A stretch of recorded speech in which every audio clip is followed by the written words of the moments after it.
Hi, Orange Girl here with another scrapbooking process video for you. I am working with paper and products from the Paper Issue store. If you use the code Orange Girl, you can save 20% on anything you purchase from there at any time. Today I'm working on the Streaks and Stripes challenge that's available in the Paper Issues Friends and Fans page. And I'm keeping this first part of this kind of slow. I have sped it up a little bit, but not a lot, so that you can kind of see the technique. What I'm doing here is I'm applying a little bit of water to the center of this heart that I've drawn on here with a pencil. I apply the water first and then I'm adding the color in because the color will stay within the water that I put down for the most part, unless I push it out of those boundaries. One thing I want you to notice is that the richness of the color in these lovely watercolors that are available in the store. I absolutely love them. This is the first time that I've used them. And so the reason you saw me dab that off is because I had too much water on the page and it was just going to go all over everywhere. And so I just dabbed it all up and started over. I don't have any gesso down on the page, which usually I do. But part of the reason I don't is because I knew that I was going to concentrate most of the water usage into this one area of the page. Also, I'm using a super thick cardstock. Also, I knew I didn't want to need to move the paint anywhere. So I'm not needing to blend any of these colors together or move the paper or move the color across the page, okay? So I'm continuing to apply some water and then add my color to that. Another thing is that I am adding more than one color to most of these. So for example, I use 2 colors of yellow and you'll see me use 2 colors of red here so that it gives some variance so it's not just a solid color. The other thing that I'm adding as I'm working with each color is I'm adding a few splatters that kind of go outside the boundaries of the heart. Now, I don't care if it's a little messy around the edges. In fact, I would be totally fine with that if that would end up happening. But I do want a true rainbow. So by going and not applying the color immediately next to each other, like allowing some of the watercolor to dry in between, allows me to control how much they are blending together. Because if you put the 2 colors next to each other and they're touching and there isn't any space in between, they're going to blend. The way I'm controlling that is you can see I'm dabbing up the water where they are to blend together and then reapplying with so I don't know how to describe it except for that it's just not as wet, it's not as liquid right around that border between the 2 colors. And if it is, I dab it up so that I can control where that color is going. So you can see that there is some green that's blending into the blue, which is fine. And sometimes I totally want that. Other times I don't as much. So right now I'm dabbing up the area around the red and I'm dabbing up the area around the yellow before I apply the orange. And then that way there'll be less running. Now, if I really wanted to control it, you can see some of that yellow is running into the orange. If I really wanted to control it, I would let each stripe dry before I moved on to the next stripe. I didn't do that purposefully because I do want some of it to run together. And I really don't care if a lot of it runs together, but I want to have more control. Okay, so I think I talked about that enough. I made this part of the video not go as fast as some of the rest of the videos that I've done because I wanted you to be able to kind of see how that technique works. And I just keep painting and dabbing up and painting and dabbing up and adding some splatters and dabbing up. And it ends up working out really well. And if it starts to run in between, I just dab some up and then I can add some more color as it dries. So one of the things that I wanted to do is I wanted to make this bottom part look more purple And so I'm adding the darkest blue I have and the darkest red I have and kind of adding those to each other to create purple, because there isn't really a purple in this palette, but there's everything, definitely everything you need to make a great purple. And I really like the way it's like a grape purple that I end up making on this one. It's awesome. Anyway, so that is about it for that. And so I'm going to walk away and let that dry. In fact, I think I let it dry overnight because I knew I wanted to do some stitching around the outside. So I wanted to make sure it was completely dry before I used my machine. So I used some black thread in my machine, and I went ahead and I went all the way around a couple of times the heart, and then I added a few little pieces of stitching outside of the heart just for some little added texture interest. At this point, I was thinking that I was probably going to use Vicki Boutin, but I didn't know how I was going to use her stuff. I just knew that there was a lot of the right colors in it, and I tried the flowers and some different things like that, and then I found these stars. So I have the 12 by 12 star paper here, and then I also have the 6 by 8 pad that has two pieces of that same star paper. And so what you saw me start to do was fussy cut. Then I took it up, I shut my camera off, I took it upstairs, watched TV, and fussy cut a whole bunch more stars.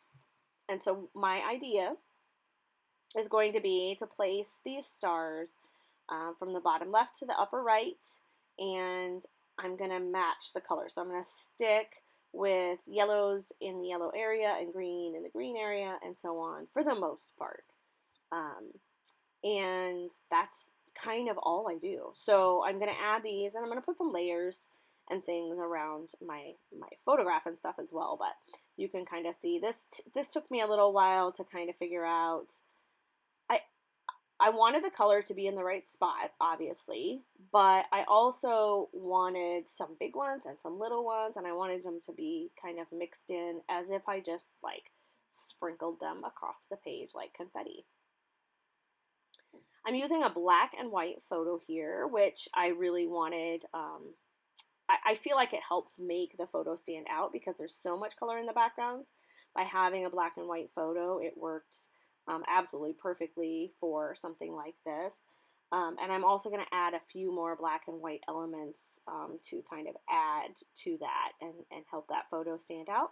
I did put a little tissue paper behind my photo, which I almost always do, mostly because I really feel like it kind of helps separate the photo from the background, and I want it to not blend in at all. I want it to stand out because that and the story are what's most important to me.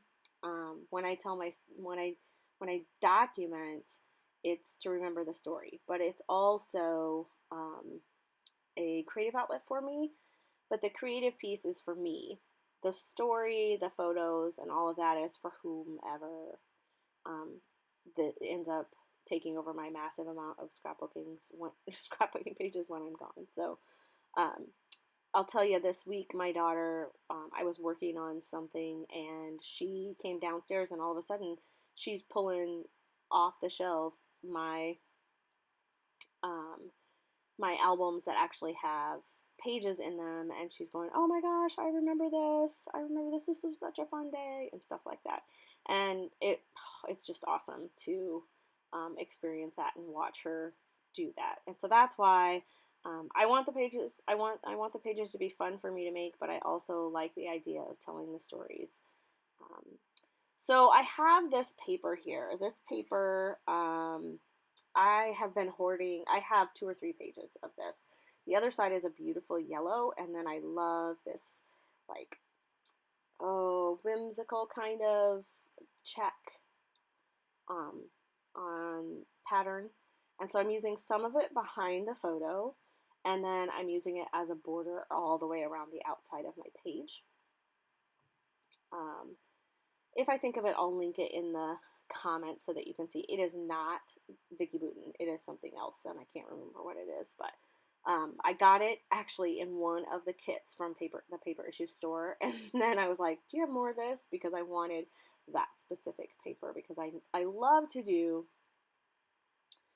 either layouts that are mostly black and white and then add pops of color, or have a really colorful layout and add pops of black and white. And so I like the way that looks, and so I love having that black and white paper on there.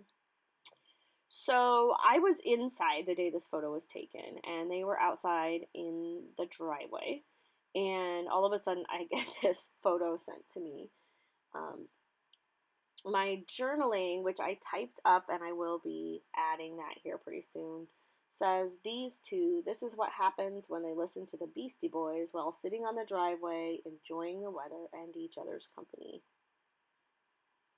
And I don't know if you can see the photo very well. You should be able to see it in the final look there, but my B has, like her face. She's like making the peace sign, and my one true love has got his face all messed up and his hair and his hat on the side, and they just are very funny. So here I went ahead and I typed this up on my computer, and I'm going to go ahead and add some journaling. I kind of messed around with where I wanted it to go there a few times, but I haven't glued anything down yet. I found some green and some orange and some other colors, yellow I think, and navy, to put behind the photo for layers, and all of that stuff came from the 6x8 pad. And now I'm going to start gluing some stuff down. Unlike a lot of my other layouts, I am not going to pop any of these stars up on like with pop dots or whatever. I am just gluing them straight down. I wanted to add some dimension, and so I had an idea that I would add some wood veneer stars to these stars, and that would be where my dimension comes from. My title is 2 peas because they are definitely 2 peas in a pod, trust me. And yeah, so that's about all. I gotta tell you though, I got this watercolor set and I absolutely love it, and I will link it below. It is in the store, and I love it because the colors are super rich, and you don't need very much of them to create a really beautiful saturated color. And I don't know if you guys watch any of Danielle's lives on the Paper Issues Facebook page, but she uses a larger version of these same watercolors, and so I thought, well, I'm going to try them. And oh my goodness, I've used lots of different paints, and I really love these. And as a result, that and then just the trends that are around now, I have made, you're gonna see several more rainbow type layouts. They don't all look the same, but a lot of them have that same luscious rainbow in them. And so I apologize that I am on a rainbow kick, but I like each and every one of them that I've made. So you'll see more of those going forward. The other thing that I'm working on here is I'm going through that 6x8 paper pad, and I'm trying to find some papers that I can use with my butterfly punch to go ahead and add a couple of butterflies to this layout, because this does have a picture of my daughter. And definitely when I'm telling a story about her, I always put at least one butterfly on my layout. And I think this one has like maybe 3. I did end up popping up the photo using some craft foam. Just another way to create some space in between the photo and my page. And I'm going to add a few more colored splatters over some of the stars and such, and then outside of it as well. And then I'm going to add as a final thing kind of some black splatters, which I kind of messed up there, and I added a little too much black there, but I end up covering it with a star. I think I do that off camera so that it's still not quite too much. The other thing that I did off camera was I did stitch around my entire layout using black thread, which I think, oh, here I am. I think I'm going to cover it up now.